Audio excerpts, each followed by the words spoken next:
Philosophy Friday, everybody. Hello and welcome. Your host today, as usual, myself, Joseph Kim, and Brett Novak. And today we are going to discuss a philosophy from Bill Walsh, which he calls Make Friends, Not Enemies. And this is from the book, The Score Takes Care of Itself. But let me actually dive right in and read from the book. Enemies take up your time, energy, and attention. Commodities too valuable to squander frivolously. That's why I instructed everyone in our organization, players, staff, and all others, to do everything possible to get along with people who interacted with us, even when it might appear they were treating us unfairly.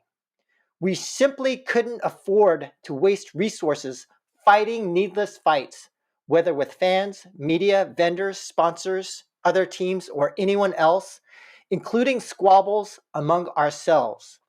You can quickly find yourself doing nothing but chasing so-called enemies. Okay, Brett, one of the issues I've been thinking about recently is some anger I personally feel when I think about, you know, something someone says which is clearly intended as a slight or being screwed over by someone or a mean tweet. Well, okay, maybe not a mean tweet because I don't use Twitter that much, but anyway, I'm usually pretty good about not holding in any anger. It's something I can't say is true for all of my career because I think early on I did tend to hold in anger. I did tend to make more enemies. And for me today, I can't really even think of anyone who I consider an enemy. And so the approach for me these days is generally to just disengage from people who I think are either wasting my time or where there's been some mistreatment or where I think there's a lack of character, for example. But it's kind of like what my yoga teacher tells me when I'm doing a yoga session, let go of whatever doesn't serve you. But anyway, just wanted to talk about this topic today, but also get your take in terms of how you think about anger, enemies, and this, and kind of what we read from Bill Walsh.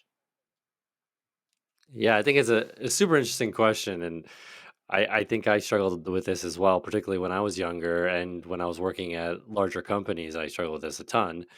Also, because when I transitioned from being a professional hockey player, I think I was somewhat trained to just be a little bit overly aggressive. And I had to somewhat detrain that when I joined a company. Although Zynga was pretty aggressive, so it allowed me to sort of stay in that state. Really wasn't until after I left Zynga that I really had to detrain this. But I ultimately didn't really master it enough. I mean, I listed a few people that I couldn't stand in my last company. The dev lead who just has meetings all day, like his calendar was just 9 to 6, like meetings, and he got paid so much. The HR person who was a total backstabber, like you tell them one thing and then they were just totally like not even basically lying to your face. The boss who threw you under the bus, the marketing head who had no concept of LTV, and when you brought it up, they were pissed at you for it. And the head of sales, who always got pissed at you, like if you didn't check in every second with this person. So those are actual people that I can remember really having problems with. That's not just like random thoughts. Those are actual people. I'm like, oh. But ultimately, I try to live by the creed. If you seek revenge, you should dig two graves, because I have found that when you try to get back at people, that you ultimately get back at yourself. And Right. so I do try to let things go, but I would say that sometimes when you let things go too much, you can piss people off as well. So a lot to unpack here, and I think it's an interesting point, because I also don't feel like you want to totally let go of your emotions too much. As we've talked about before, I'm a big believer in the emotional alert system of your brain, and you have to be cognizant of why you're getting those emotions and what really is causing it and what to do about it. So Right. And I really like the quote you mentioned about the two graves. I absolutely think that's true, especially when I think about my younger self and myself when I was, much earlier in my career, I definitely felt a lot more personally, right? Like I would personalize a lot of issues a lot more than I do today. Whereas, like there's a lot of things people might say about me. I'm just like, whatever. And so for me, a lot of that stuff just doesn't matter. And I think one thing that kind of helped me in terms of like just depersonalizing and letting go is just like this saying about, hey, let's just agree to disagree. And I think that right, because then that just allows us to help depersonalize stuff. And because I don't think we're talking a lot about like intra company dynamics right now, but within a company, I don't think if there is, now this kind of harkens back to our last talk about decision making, but I think if there's a good decision making structure within a company, there shouldn't be a reason to have hostility and conflict in a company. Now, there should be a way in which there should be disagreements, there should be some level of conflict, but not that should be like where people are taking things personally and wasting time on unnecessary anger and resentment. But when I think about the ways in which people can approach this concept of enemies, I kind of think of it is three different ways. And so like the first would be, okay, like maybe somebody hurt you in some way, somebody said something about you. The first part is you kind of let go and disengage. And I would bucket myself into that camp where it's just like, okay, these people are whatever, maybe they're saying something or they actually did something bad to me. And then it's just like, all right, well, I'm just going to disengage. The second, which is what sounds like Bill Walsh is supporting, is to let go, but also to engage, basically trying to flip enemies into friends. And the third would be to not let go, but to actually fight back, right? So and I think this is one aspect where I would differ from Bill Walsh's philosophy, in that for me personally, I can see that there could be some benefit if you could flip an enemy into a friend, but I generally don't spend time doing that. And maybe I can also go back and read from Bill Walsh, where he says, hostile relationships are toxic. Cultivate good relationships, I cautioned. Be available. Avoid making enemies. Don't close off communications. I taught those in the organization that it was necessary to initiate communication after a conflict, even if the other person had misunderstood you or wrongfully ridiculed you. And to understand that regardless of the cause of the animosity, negative relationships have ongoing negative consequences. I felt that positive or at least non adversarial relationships were a tangible and significant organizational asset. I worked hard at following my own advice about having no enemies, and it paid handsome dividends. So, Brett, my question to you is more on the part about this kind of second model, this continuous communications after conflict. So, in the book, Bill Walsh then also talks about a specific example where he turned an adversarial relationship between him and Howard Cosell, where a comment he made pissed off Howard Cosell. Then he reached out to him, flipped him from being an enemy to being a supporter of Bill Walsh. So, my question to you, Brett, would be how do you think about this second aspect regarding enemies? That's a tough one. In my experience, and I'm thinking back to being a product manager, it has benefited me to talk to someone after we've gotten into a disagreement. And I wouldn't call this person I wouldn't call this person an enemy. In fact, this person was my boss, and now he's a great friend of mine. But being actually the conflict that we had brought us a lot closer because Right. it showed that we could have a very serious disagreement and we could get pretty heated and then go out and have lunch the next day. Okay. And those moments were actually what I thought that brought us the closest together. And so I do think that you can use that to your advantage. And I haven't not into advantage, I don't think it's the right way, but to your benefit.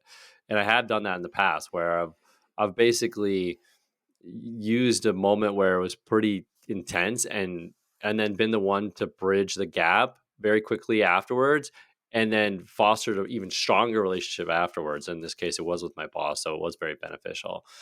I think the counter to that is that if you generally dislike somebody, which I have definitely disliked a lot of people, particularly people I worked with, and I think what I disliked, that's really hard because particularly for me, I'm extremely transparent. As my wife Right. says, kind of like what you see is what you get.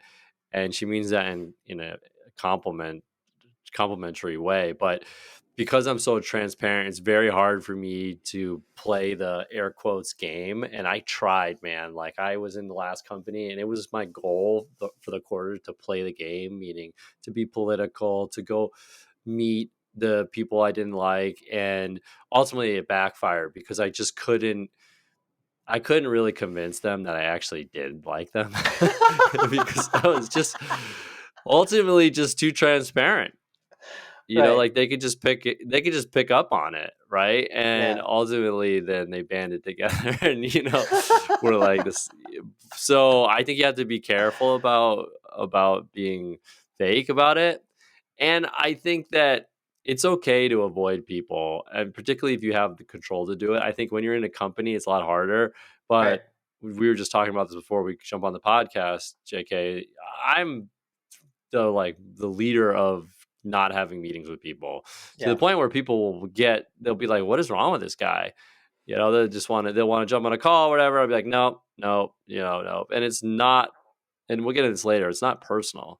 It's just that I don't know about, I'm careful not to waste time just to foster relationships. And I know people will say, well, yeah, but you never know when it's going to help you. That's true. But at the same time, I kind of know what I can create with that hour or half an hour that meeting might take up.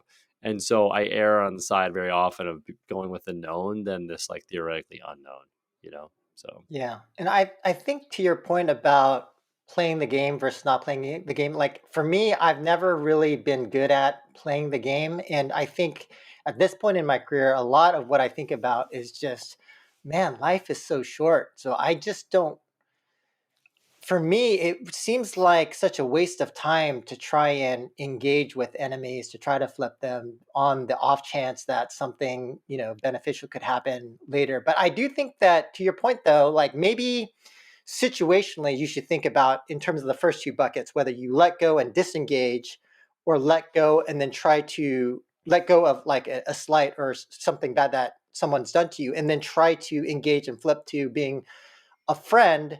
Probably would be situational. Like in your case, if it was your boss, I mean, that's a pretty important relationship at the company. So it probably makes sense to invest some time in that. But you would think I wouldn't get so angry at my boss.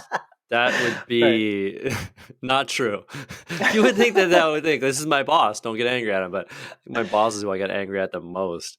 Uh, yeah, sorry I Yeah. interrupted, but No, no, yeah, no. But yeah, so I can't see an argument where you could say that maybe you shouldn't completely disengage for certain relationships.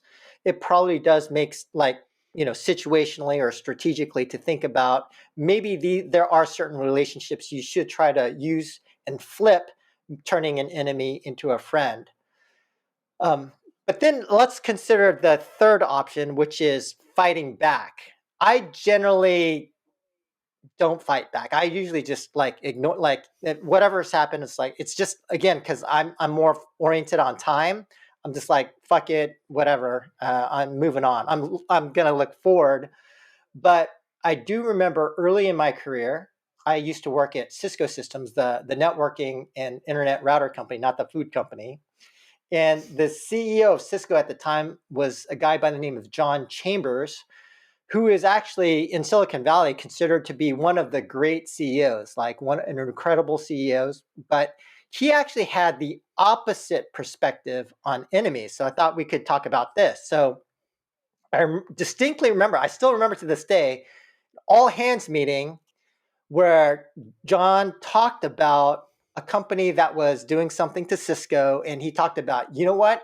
If a company comes after us, if they hit us, we're going to go back and we're going to hit them back 10 times harder. And And even speaking to our own industry in gaming, I will say some very successful CEOs and companies do take a very, I guess we could call it, enemies focused approach to competitors and to perceived slights or actual attacks, right? And I mean, I can't say with 100% confidence, but for example, this is well known, so everybody in the industry should know, but word on the street is that Apple is one of these companies that really treats companies and people as a friend or an enemy, right? Where it's kind of a lot of the word on the street is they do have a blacklist of people, and you can get blackballed based upon if you say anything negative about Apple, right? And we also see the policy and action between Apple and Facebook, which can really only be described as a beef or a grudge between the companies. I mean, let's just be real that there's a beef there for sure. We also see this war between Epic and Apple. And so I guess, can we make the argument that rather than not having enemies, the policy for some companies maybe should be to not only fight back, but to try and attack back and really engage with enemies or not? I mean, Brett, what do you think? Should you always have a no enemies policy, or given Apple and other companies that do engage with enemies that are very successful, are there cases in which we can make an argument that you should actually engage, you should actually fight back against enemies? I think this is a great point, and I think what I read when you wrote this story about it is that what John Chambers is doing is basically creating a common enemy to bring his team together, and also to build clout as a leader. And I think that's an incredibly effective tool to do. And this is probably a bad example, but we've kind of seen Trump do that pretty successfully as a president, where he would bash things like the news or Obama or whatever it was, and he would build clout with his own group because of it. And I know, Trump isn't the most, whatever you want to think of Trump, obviously, but he did have an ability to bring to like garner a group of people to follow him. Right. There's other examples of this as well. In my last company, the old CEO did that, and it's in this case what you were talking about with John Chambers is an effective tool to bring everyone together and say, yeah, let's go get this enemy, right? We're going to band together. I think the more valuable component of that is bringing your team together. The less valuable component of that is really, you know, getting back at the other company, because often, like we said, it can be at the expense of your own company. So you have to be careful about that. The other example of that is 37 Signals, which is a great company. They have that's the blog. They have a blog called 37 Signals, and they created Basecamp, and they have a lot of really interesting writings that influence some of my early thoughts on entrepreneurship as well. And they talk a lot about that, right? Like get the big guys, or create some type of enemy to rally against.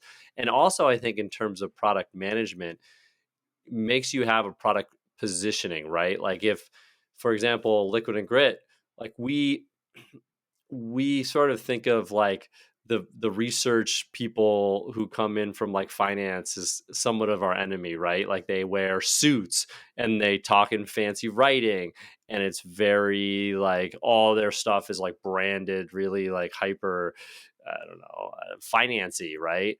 And whereas me, like our product position has always been like, we're gamers, we came from gaming, we're building this for gamers. So we've been unapologetic about not explaining what a collection feature is, or what missions are, or what battle passes are. I wear hoodies. You go to our website, like you have pictures of me and like from gaming or fish. The guy who built our brand was the same guy who built Farmville's brand, right? So that helps too with the product process as well, I think, or like, creating a mission. It's like you almost understand yourself by understanding your enemies in a way. So Right. I do think it's kind of a really great way um to rally the team. This is going a little long, but my last point about it is, maybe we can talk about separately, is that I think we're a little quick though to create enemies like without really doing it. And probably the best example of this for me has been my somewhat evolution in negotiations. So I negotiate a fair amount of contracts, and I think in the beginning, I think what I was very much like most people are like, negotiations win or lose, right? Like I'm going to get what I want and they're going to get not get what they want. And my first bullet on my notes whenever I have to negotiate something now is to see the other person as your partner. And Right. like it's unbelievable how much of a difference that makes, just having that one bullet. And so I do think that we're not really talking about it here, but I think we're kind of quick to create like enemies that may not be enemies. And that's something you Right. definitely want to be careful of. Yeah. Like, like Apple maybe not might not even know what the heck Epic is, and then Epic's like we, and all of a sudden now Apple is fighting Epic, and it's like maybe I mean maybe they knew who Epic was, but it maybe wasn't on their radar, and now they have an enemy, right? Yeah. So it's like you got to be kind of careful about it. Yeah, I think that's a really great point that you make in terms of the insight around the nuance between enemies on a personal level, probably not good, but strategically at the corporate level, to your point, like helping, galvanize your team, creating that common enemy, helping to establish like helping bring people together and potentially, create a common goal or opponent for the company to some degree could be strategically useful. And I do remember Bill Walsh in his book, The Score Takes Care of Itself. He also did mention at times strategically talking about, a team that they're going to be, uh, playing against, and then talking specifically about some slight that came from that team or some, kind of like locker room bulletin board material and things like that. So I definitely think that that's an interesting point. But to your point, one that should probably be thought about carefully. And maybe the other thing we could talk about is just kind of further expanding upon your thoughts around competition and whether, to your point about when you're negotiating with somebody, are they a partner? Are they a competitor? And that kind of reminds me of something that Gary Vaynerchuk, the entrepreneur social media guy, talks about when he talks about there's kind of two kinds of people and how those two kinds of people think about success or competition. And he says that one kind of person tries to achieve success by, let's say, building the biggest building in a city, and the other kind of person tries to achieve success by tearing down everyone else's buildings so that their building is the tallest. And I think that, uh, for me, I definitely feel like there are a lot of that second type of person just in life, but also, I think in the gaming industry, we're a little fortunate to have a greater mix of both the first type and the second type. But it also reminds me about the book by James Carse and also popularized by Simon Sinek, Finite versus Infinite Games, and the way that you should be thinking about success and competition. And so, in your experience, maybe you could talk about. I don't know if you have any other examples, but like for you, when you think about other companies doing research or things like that, I mean, how are you thinking about them competitively? Well, I mean, well, just one thing that came up when you were talking about that. I don't know if this is exactly answering your question. It's going off of my notes a little bit, but Adam Grant, who is a Harvard professor, maybe he's at Penn now, but he's written a few books. Is Adam Grant well known? Do you know Adam Grant, J.K.? Mm-mm. I don't know if Adam. No, okay. He's kind of. Anyways, he wrote a book on being successful, and it's about how giving can make you extremely successful. Like the top people are very giving, and I definitely I think that way as well in terms of my business, and so I try to be that as much as I can, that type of one person. I think in gaming we're super blessed to be basically almost all type one, because it's just so much unexpected things happen and help grow the industry. That's hard not to think of it as expansive as opposed to Right. contractual, or like basically like a zero sum game. But I think, yeah, and we're fortunate we're all somewhat like that, but you have to be careful because when you interact with somebody, if you're very giving and they're sort of a zero sum, they can kind of take advantage of your giving nature. But in gaming, it certainly benefited us. I mean, I think in general been pretty giving in terms of how we build our relationships with businesses, and that's been very fruitful for us. I mean, for example, like we don't have a marketing team, we don't have a sales team, we don't have anybody except for me doing all of that, and we've managed to grow very nicely over the years, and partly because we sort of give as much as we can, that we can kind of afford to give, and then the community gives back to us. So Yeah. I don't think I answered your question at all. So but it To some just degree. came up while you were speaking Yeah. uh, Well, I mean, about it. Yeah. I think one thing that has influenced my thinking when it comes to competition is basically, so I mentioned finite versus infinite games, and to your point, I do think that the games industry is very expansive. That there are so many ways of making money and creating new opportunities that Mhm. you really don't have to be zero sum. And so that's like one way I think about competition. And the other way I think about competition is heavily influenced from Peter Thiel. And he's, I think we've talked about his book Zero to One quite a lot, but he's famous for speaking on the topic of competition and basically suggesting that competition is for losers. And what he means by that is that, if you think about the, you know, economist definition of competition, then really you're that kind of perspective, you're competing away any additional margin you can have. And so like if everyone is just doing the same thing, then there's perfect competition and like that's all you have. And so what he highly recommends is then more of the 0 to 1, like not everybody needs to go after the same problem space, like the same specific market, and there are so many other opportunities to like create other markets. And just speaking for myself in terms of the shooter market, right, it's like there doesn't have to be only battle royale games that are all similar. There could be other types of shooter games. And so for that reason, I believe that in terms of the industry, we can be more helpful for each other by collaborating and being more partners and viewing competition as in a collaborative sense as well, because I do think there is infinite opportunity and that gaming is like if I remember, as an entertainment medium, is one of the least expensive, right? It's from the perspective of the user,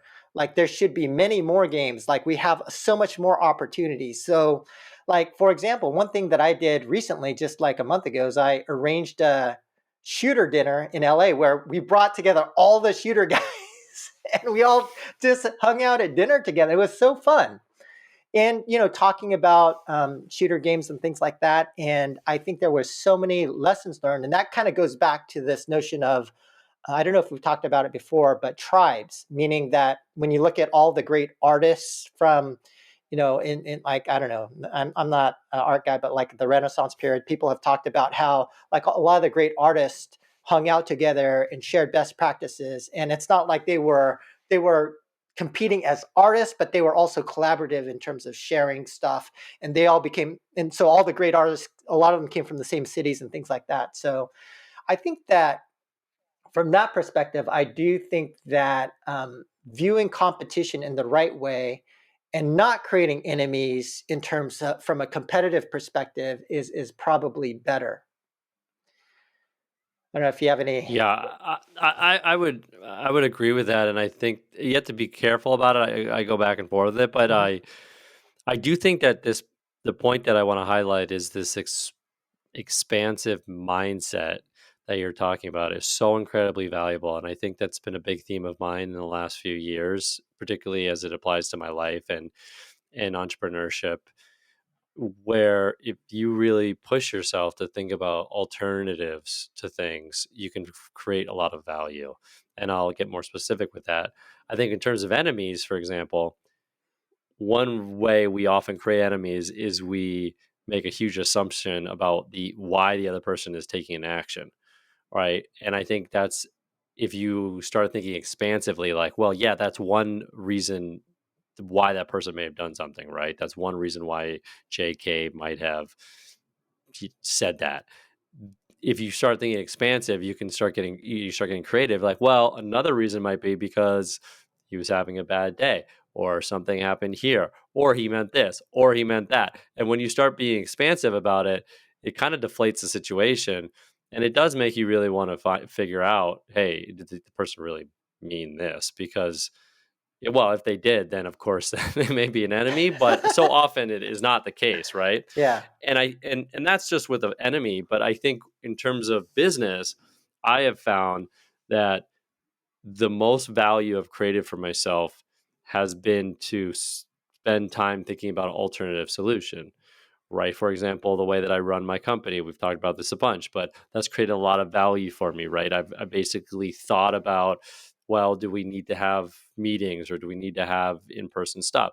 The same goes for competition, right? Like, when you stop and question these assumptions in life and then think of alternatives, you generally, and particularly things that are assumed to be right, those things, like, don't share information with your competitor, right? Like, that's a assumed to be right thing that we all generally accept. When you go and take that known thing, supposedly known thing, and question it and think of an alternative solution for it, you can create them so much value for yourself. Like this shooter dinner you're talking about, right? You've Mhm. taken a known concept, which is don't interact with your competitors. You've thought about it, you've flipped it, Yeah. and you've created a lot of value for yourself, right? And so it's like when people are like, well, like when you hear people say, well, that's the way it is, or like that's life. Like, I don't know, for whatever reason, I just, my whole life, people, when they say that to me, it's like it's like a visceral reaction for me to be like, fuck you. Like, it's not gonna be that way Right. for me. Like, well, you're gonna have to do this. Nope. Nope. Gonna nope, and it's created a lot of value for me. um and I think I don't know, I just want to harp on this because I just think it's like kind of what unlocks entrepreneurship. It unlocks great game design, innovation, great companies, well organized operational systems. Like, it's just like when people start questioning what is assumed to be right, there's so much value in that. Yeah. And just to kind of touch upon what you were calling kind of an expansive mindset in terms of trying to understand the rationale for why, maybe somebody slighted you or said something. I also do think that a lot of that also comes down to communication. So even within my company, there might be a couple people who are upset at each other, and it was actually just a miscommunication, right? And so when they sit down and talk, it's like, oh, okay, yeah, total miscommunication. And but people can like hold in anger and be like, ah, that motherfucker, god damn it, and then and then they don't talk, right? Because it's Yeah. it's like a lot of people don't want to say, hey, actually, when you said this, or I think you're trying to do this, let's just talk it out. It requires the level of maturity most people don't have. And even like, and even me as an old guy now, sometimes it's hard for me to have those kind of conversations too. Let's just be real, we're all human beings, right? So I do think that that's important. So what you're calling expansive mindset, making Yeah. sure it wasn't just a miscommunication, making sure you understand the intent, because to your point, you could be making enemies when actually it's based on nothing. Yeah, I want to jump in here, Yeah, JK. yeah. And usually this is your role in the No, no, podcast go for or it. video cast, whatever, recording. But I'm going to be the hater here. I think that crap is way too accepted in work culture. Meaning, like, when somebody gets angry and then comes to the boss and be like, hey, I was angry at this person. I think that I do this in my company. I kind of get angry at that person for getting angry at someone else for communication, because it's we kind of have a saying. It's like, put I don't know what the saying is exactly in our operating, but it's like, put smiley faces in your comments, because people just assume negative thoughts when they read Right. what other people say. And I get mad at people when they make that mistake. Not the people who didn't put the smiley face, although I do say, like, hey, this is a good example of why you should put a smiley face and stuff. But Mhm. it's when someone's like, they said this in the comment, and I'm like, yo, no, no, no, no. Like, we don't tolerate, like, that shit's not, go to some other company that fucking wants to listen to that bullshit. You know what I mean? Like, I'm Yeah. pretty sure that that person isn't trying to, blow up your battleship. Okay, they're just trying to, like, get their job done. And I don't want you, don't come to me with that shit. And I personally feel like when I was at other companies, it was way too more accepted to, like, HR get involved and da da da da. It's like, no, this fuck, like, that person, they were just saying something to make more money for the company. Don't fucking get all upset about it. You know Yeah. what I mean? And, like, it's just like, and I honestly think, and this is kind of like, I honestly think that people in HR kind of facilitate it because it justifies having HR people. It's like, it justifies having somebody, like, who costs a lot of money to, like, get these disagreements sorted Yeah. out. But yeah, I'll tell you, my culture is like, like, both people are in trouble, because it's like, yo, you're making a big assumption here, and then the other person, like, put a smiley face in your sentence next time, dude. Like, so, Yeah. anyways, they don't get a lot of sympathy Yeah. in Liquid and Grit for that Yeah. shit. Let's just put it that way. We do not spend time on that. I think we talked about this before, not to go too far afield in terms of topical focus, but when we talked about remote work, and I remember saying that even more than remote work, like I prefer on-site, but there's on-site, remote, and then there's the two office situation. And I think that, and I call the two office situation the worst, but I noticed that the reason why I don't like two office, there's a lot of reasons, but one of the main things that happens is that between the two offices, emails get fired back and forth, and always happens, right?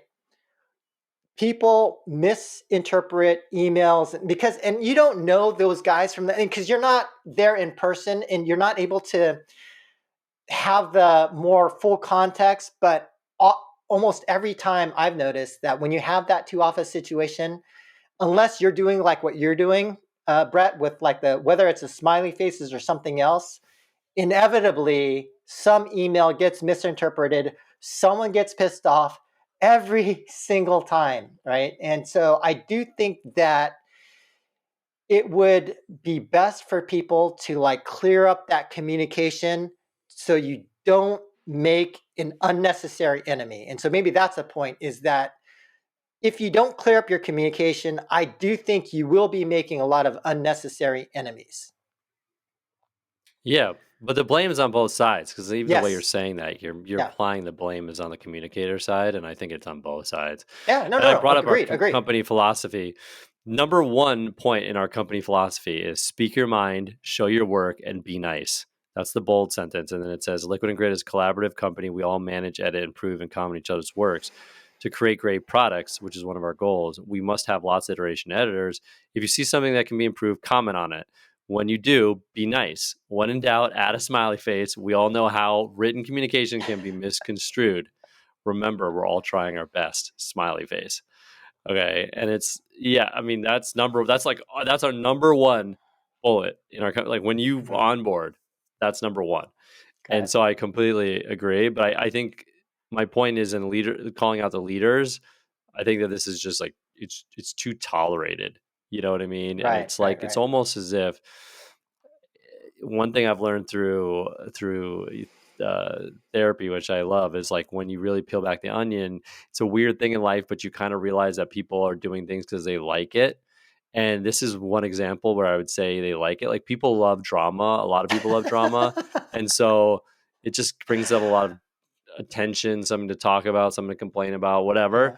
Yeah. And this is one thing where you have to be careful of people who just like this stuff, but they won't admit it. They don't know consciously that they like it, but Yeah. subconsciously, it's like, really, it seems like he could have avoided all of this. You know what I mean? Like it's like Yeah. start peeling back the onion, and that stuff you just got to nip in the bud or get rid of those people. Right. I don't know about everybody, but I agree with you. I do think that there is a certain personality type which is like a drama seeker. So, Yeah, it's like get rid so of that shit. It's not what right. I mean in business. Yeah, I mean, I think this is the one of the things that I noted. I don't know if I was supposed to talk on the last time, but the last bullet, but I think that unfortunately, business is an objective action. Like being in business and being great at business is not, it should be basically objective and non-emotional, and it should almost be not compassionate and not empathetic in many instances, and that is necessary for businesses to succeed over the long run, I think, in a lot of cases. And so that goes counter to being nice and always being friends with everybody. And Right. I mentioned this before the podcast started. I watched Bill Walsh's Football Life, and his kids talked about how he would let people go. His saying was, "I'll let people go a year before they're." It's like a year before you think you should let someone go is when you should let them go. And he let go a lot of great players on the Niners that really never talked to him again because he let them go because he knew it was the right thing for the organization to maintain a successful organization. And it was very hard for him. And his kids even said like it was like the hardest things that he had to do.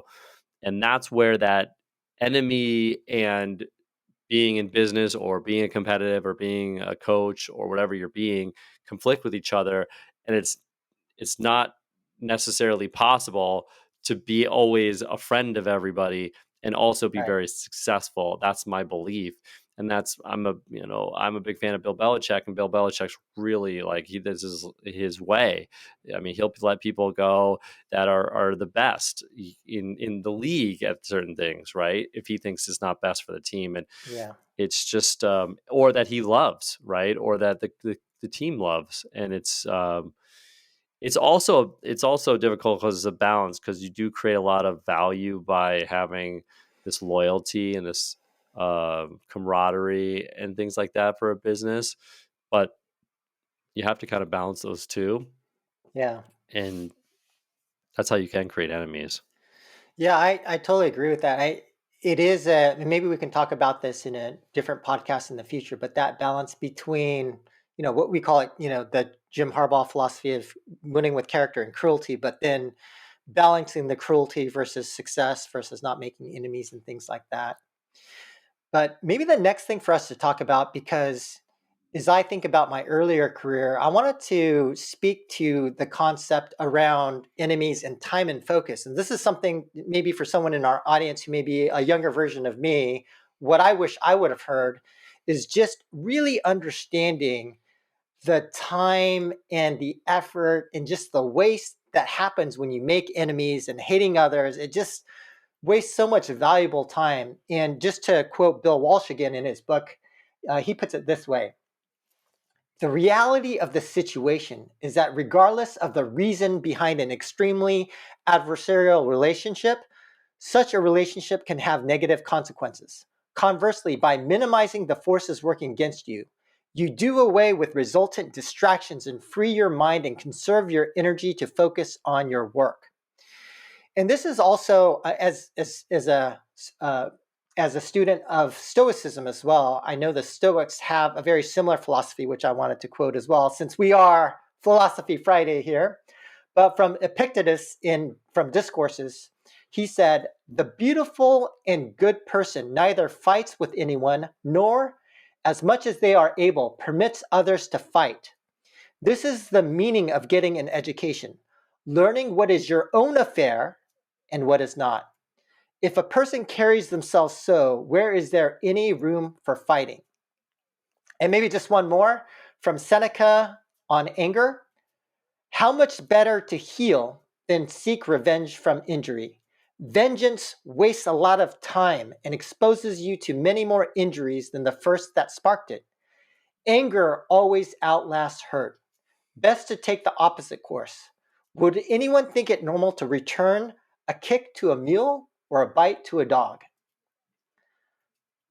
What do you think, Brett? Yeah, I mean, it's so hard because I think my passion when I was younger also helped me be successful. Yeah, And I think that my bosses used to see that. It was sort of like, yeah, Brett pissed off a few people, but man, does that guy care? Man, does yeah, he really want this company to do well? Right. And I think that is how I like to operate. And I think when you do it genuinely and you go and apologize very quickly, that's always been the best mode for me because it's the most genuine to who I am. And I think that I saw other PMs try to be too passive, and it just made them be sort of mediocre in a way because they right. couldn't really push things through. They were afraid to get people upset. And I think you need to strategically upset people, really. I mean, when Yeah, you're making a big bet and you think this thing is going to make the company 10%, like it's okay to burn a couple bridges and get after it. And then after it's done, apologize and money talks. You know what yeah, I mean? It's like, and the other thing I would add to that is it's not just for the fights because the fights are to this at this point in our culture much rarer. I think it's so much less accepted to be in a fight now. I mean, our culture is generally going softer, and that's what I mean. I don't know if that's good or bad or whatever, but it just feels that way. I yeah, actually think where you can save the most time is be very careful about the niceties that you do as well, because it's the niceties that can suck up a ton of your time. And oh hey, could you jump in a meeting? Oh hey, could you come over here and help me here and help me that and help me this? And then all of a sudden you're not doing your job and you're not getting the stuff done that you need to get done.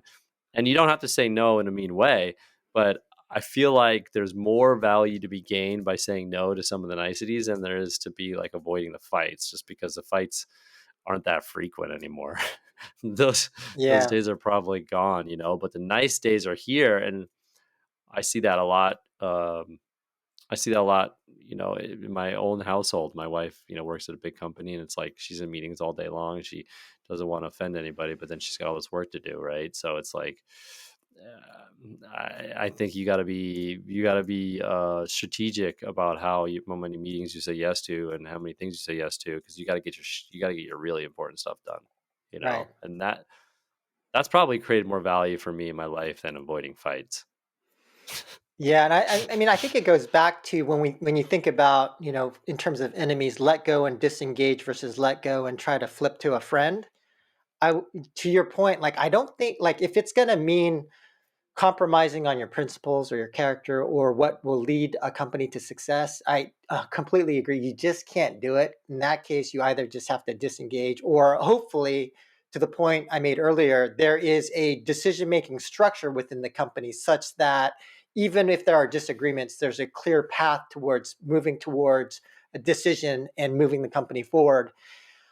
And yeah, I would say that I like the other point, just to kind of harken back to your point about on a personal level. I think the nuance here is that on a personal level, I think generally it doesn't make sense to have any enemies. Just if nothing else, just disengage. And on a company level, that's something I hadn't thought about a lot, but I do think it can strategically make sense. To your point, maybe you should have some enemies. Maybe that will be, strategically, it could be advantageous to have some enemies at a company level. Yeah, and don't be and I think probably better put is like at least internally is be okay with pissing people off every once Right. in a while. Maybe Right. not make an enemy. And Yeah. I've always found too. This goes back to what Jocko said. Extreme ownership is like I've always found be quick to apologize and don't apologize with a long like explanation or excuse or whatever. It's just like the short and I'm sorry that I did this. and just leave it at that. Don't go on, because so many apologies. It's like, well, I'm sorry, but you did it. It's like, All right. okay, bro, like nobody's feeling better after that apology. You know what I Like the mean? Like, oh, I'm backhanded sorry. apology. Oh yeah, I'm Yeah. sorry that I did that thing, but you did the blah, blah, blah, blah, blah, or Yeah. sorry did that thing, but I was working late. It was like 50 excuses, and you're like, by the end of it you're like, that was just a waste of time. Yeah. What I've found is it's like a one sentence, like, I'm sorry that I did this thing. And I've learned through extreme ownership to be genuine with that, because if you do really adopt the extreme ownership mentality, you start really peeling back that onion, which is a theme in my life, again, through years of working with a psychiatrist, which I highly recommend, is when you really start peeling things back, man, you definitely can find something you did wrong. Like, don't Right. tell me, don't don't call me up and tell me that you can't find something that you could have done better in that situation, right? Like, even Right. in the examples of Bill Walsh, right? Like that example he gave, he randomly called out some guys on some broadcast because they said something about him. Yeah. Like, Bill, bro, like come on, bro. Like, you shouldn't be calling people out because they did one thing on a broadcast with like 20 bosses and Yeah. 20 different reasons, right? Like, I mean, the example, we don't have to go into it, but Bill Walsh was definitely at fault there. Some fault. The other guy had some fault too. But w- if you're honest with yourself, analyze the situation, find something that you did wrong, and there's something, and then apologize, and don't go into it and just be like, hey, I'm sorry that thing happened, right? Sorry that I did that thing. And if they want to apologize, great. A lot of times they do. They'll just open up. If they don't, then you've no longer have the enemy, and you can move on. So that's that mode has worked well. That it only took me like 40 years to figure that one out. So Yeah. All right, everybody. So, for all of the younger folks, please do bear this in mind. And as my yoga teacher has said, let go of whatever does not serve you. Any final thoughts, or otherwise, I think we're done. yeah.